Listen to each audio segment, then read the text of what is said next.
नमस्कार, आप देख रहे हैं देव इंडिया लाइव। आज हमारे साथ हैं डॉक्टर रामनिवास जी से करते हैं आजकल जो मामला चल रहा है अग्निपथ के बारे में। रामनिवास एक अच्छे समाज सेवी रहे हैं, इनके विचार जानते हैं।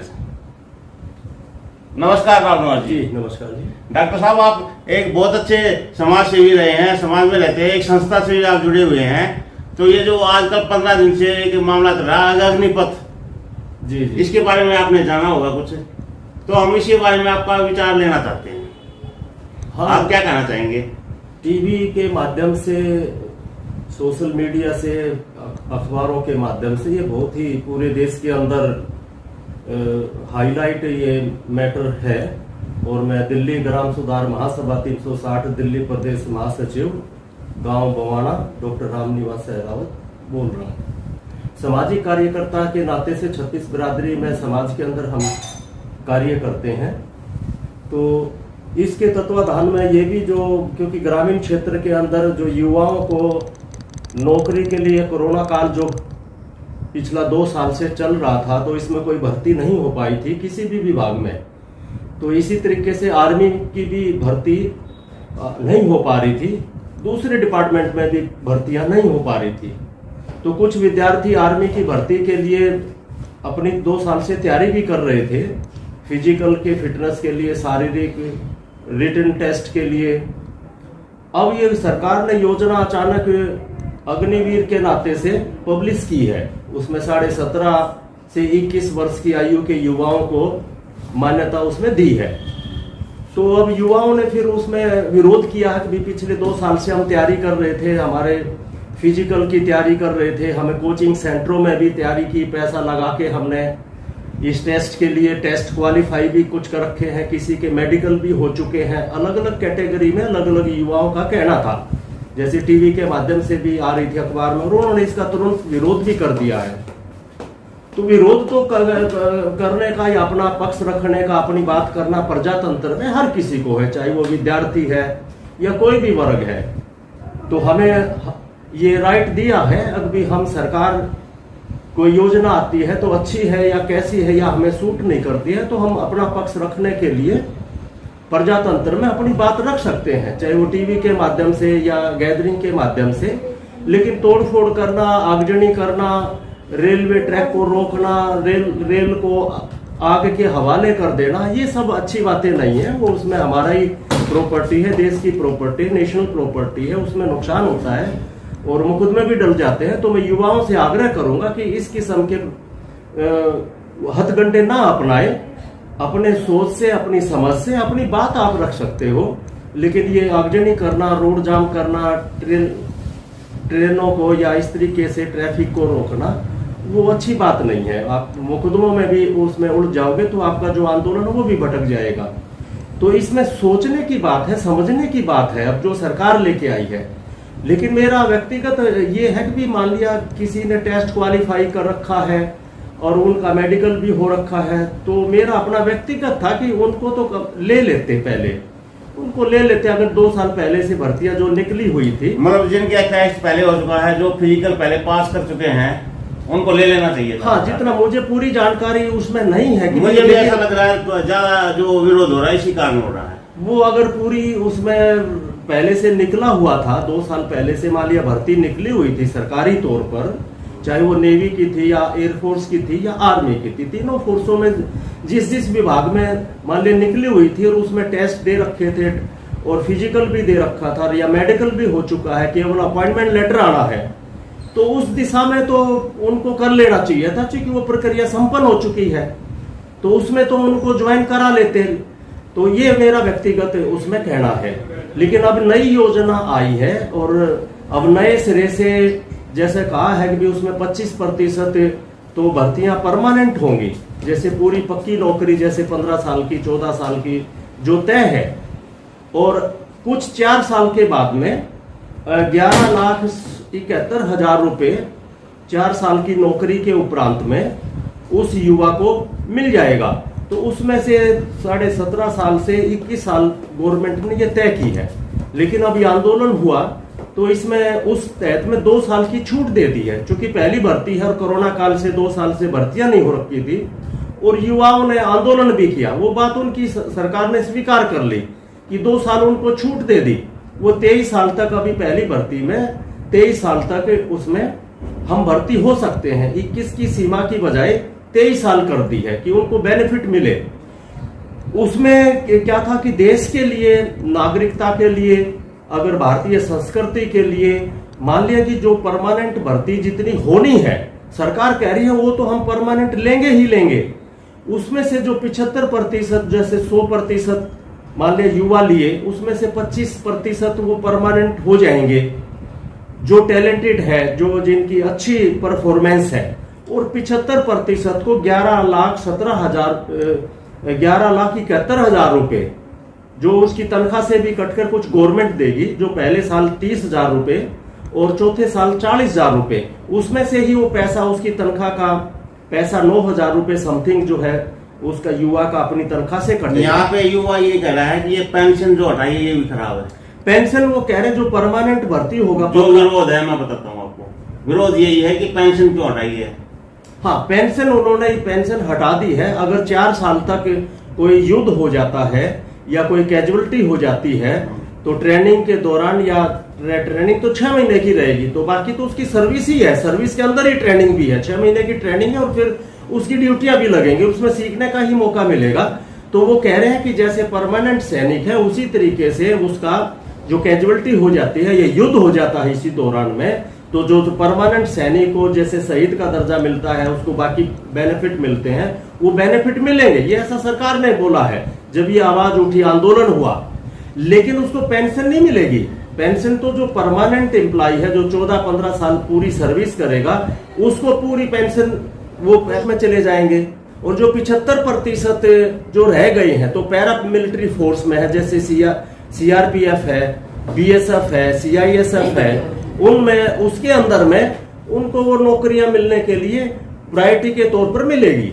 या फिर अपना कोई बिजनेस करना है दूसरे प्राइवेट सेक्टर में भी, चूंकि वो सैनिक के रूप में 4 साल काम करेगा, डिसिप्लिन में सैनिक रहता है हिंदुस्तान का सैनिक, तो उनकी एक अपनी गुडविल बनेगी।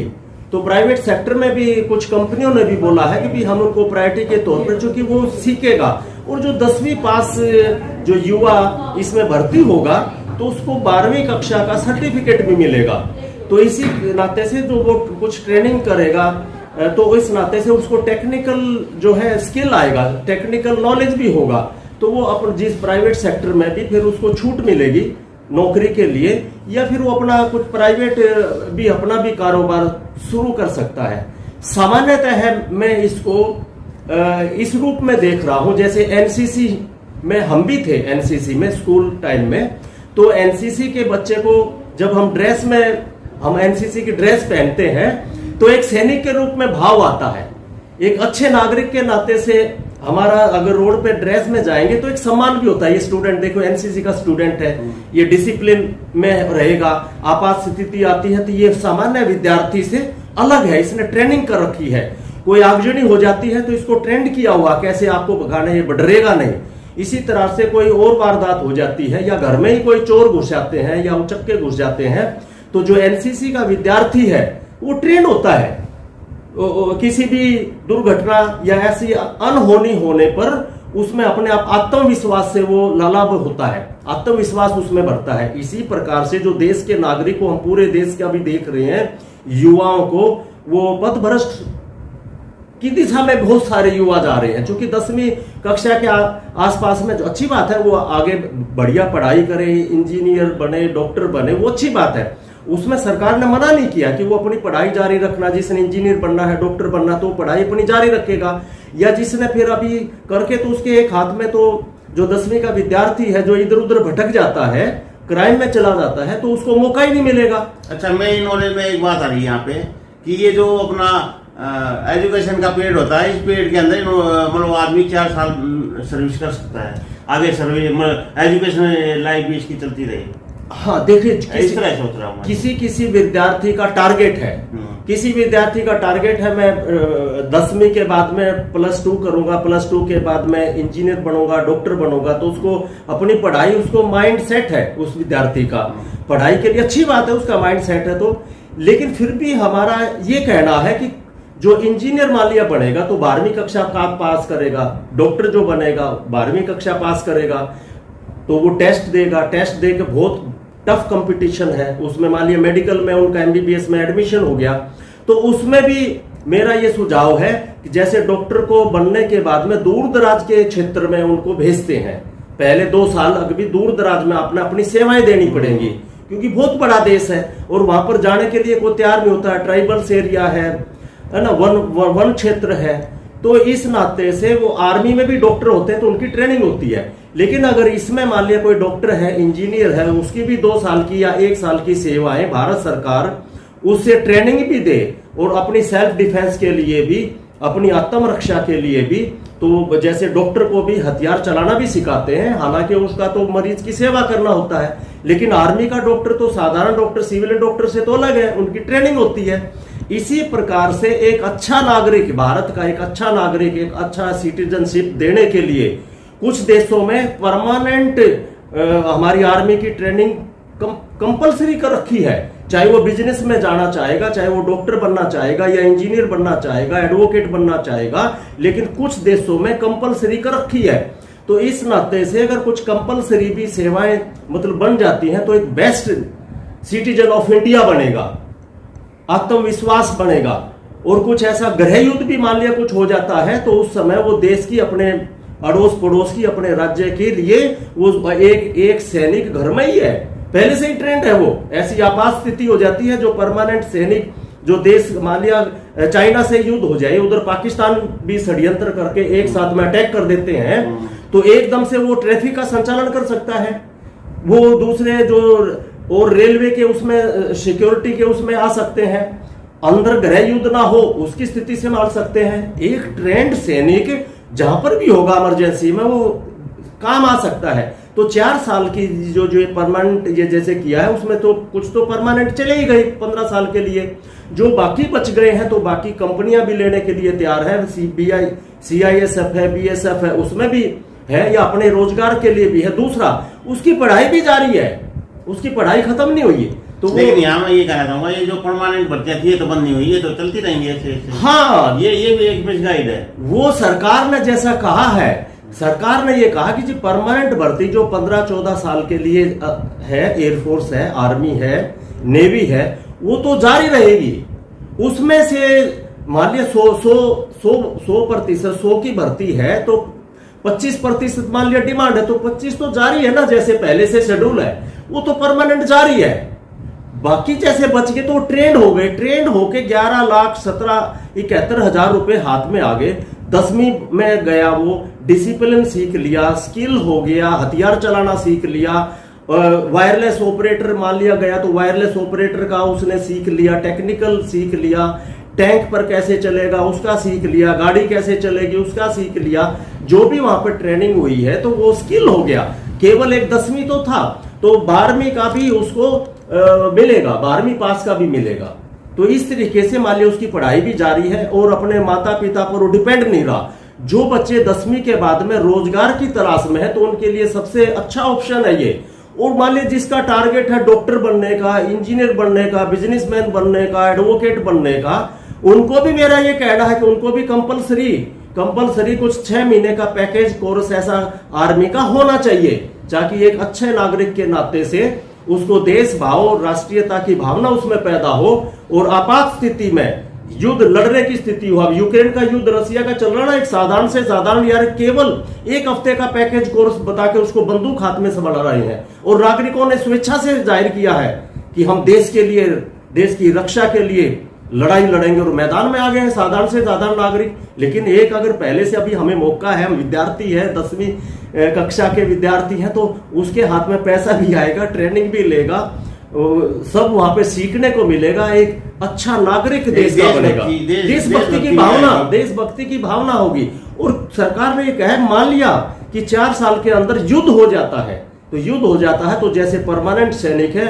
उसको उसी प्रकार से शहीद का भी दर्जा मिलेगा। जो परमानेंट सैनिक को लाभ मिलता है वो लाभ मिलेगा। लेकिन 4 साल में पेंशन के लिए मना किया है, वो 11,71,000 रुपए उसके हाथ में आ जाएंगे, एक्सपीरियंस हाथ में आ जाएगा। और जो 25% है वो तो परमानेंट भर्ती है तो उसको तो पूरा बेनिफिट मिलेगा ही मिलेगा। इसमें मेरा केवल ये था कि जो अब कोरोना काल में जो विद्यार्थियों के सिलेक्शन पहले हो चुके हैं उनके लिए मेरी भी भावनाएं हैं कि उनको तो आगे सिलेक्शन देकर उसके बाद में ये भर्तियां निकालनी चाहिए और वो 25% फिर अगले उसमें रखें। जो पहले से भर्तियां हैं, आगे जो कदम बढ़ चुका है, सारे टेस्ट हो चुके हैं तो उनको तो ज्वाइनिंग करा लेनी चाहिए। ये मेरा यहाँ पे सिर्फ आप ये कहना चाहेंगे जो भर्तियां जो टेस्ट बच्चे पहले दे चुके हैं उनको भी लेना चाहिए, पहले उनको लेना चाहिए, वो उनको नहीं रोकना चाहिए। हाँ, मुझे लगता है कि वही बच्चे ज्यादा इसमें वो और दूसरा संदेश आपका ये है कि मतलब शांतिपूर्वक ढंग से आप विरोध कर सकते हैं, आपका हक है विरोध करना, लेकिन इसमें मतलब जो सरकारी संपत्ति है उसको नुकसान ना पहुंचाए, यही कहना चाहिए। हाँ, देखिए पहले तो जैसे ही ये घोषणा सरकार ने की थी तो मैं भी नहीं समझ पाया कि एकदम से ये कैसी योजना है, लेकिन अगले ही दिन विरोध शुरू हो गया। हमें तो जानकारी आ रही है तो ट्रेनों को रोकना शुरू कर दिया। क्या ये सभी चीजें इनको पहले से ही मालूम थी? कोई ना कोई षड्यंत्र देश के खिलाफ कुछ ना कुछ शक्तियां काम कर रही हैं और वो एकदम से मुद्दे को लेकर सरकार के खिलाफ राष्ट्र के विरोधी लोग जो हैं एकदम से मतलब हमारी भी समझ में नहीं आया तो अगले दिन तो ट्रेनों में आगजनी और रोडों पे आ गए एकदम से। यहाँ पे डॉक्टर साहब का सिर्फ ये कहना है कि अगर आप विरोध कर रहे हैं तो शांतिपूर्वक ढंग से कीजिए और सरकारी संपत्ति को नुकसान ना पहुंचाए। हाँ, और विद्यार्थियों को भी मैं चेतावनी देना चाहूँ, किसी के दूसरों के हाथों में नहीं खेलना। देशद्रोही शक्तियां काम कर रही हैं, देश को विघटनकारी शक्तियां काम कर रही हैं। आप किसी भी गैर कानूनी तरीके से उन शक्तियों के इस्तेमाल में नहीं आना, अपने विवेक से। देश हमारा है, राष्ट्र हमारा है, कैरियर हमारा है। हम प्रजातंत्र के नाते से, अनुशासित एक सिपाही के नाते से अपनी बात कहने का हमारा हक है। उस दायरे में अपनी बात हम गृह मंत्री को, राष्ट्रपति जी को ज्ञापन हम दे सकते हैं, लेकिन जो पीछे शक्तियां, देशद्रोही की शक्तियों के इस्तेमाल होकर आपका कैरियर चौपट हो जाएगा। मैं विद्यार्थियों से हाथ जोड़कर विनती करता हूं शांतिपूर्ण तरीके से अपनी बात, आतंकवाद की तरफ ना जाए, शांतिपूर्ण। बिल्कुल बिल्कुल। और अभी एयरफोर्स का भी आज के अखबार में आया है 94,000 ऑनलाइन हमारे नौकरी के लिए आवेदन हो चुका है, आज के ही पेपर में आया हुआ है। जय हिंद, आपने मेरी बात रखी। जय हिंद, जय भारत, भारत माता की जय। नमस्कार, धन्यवाद।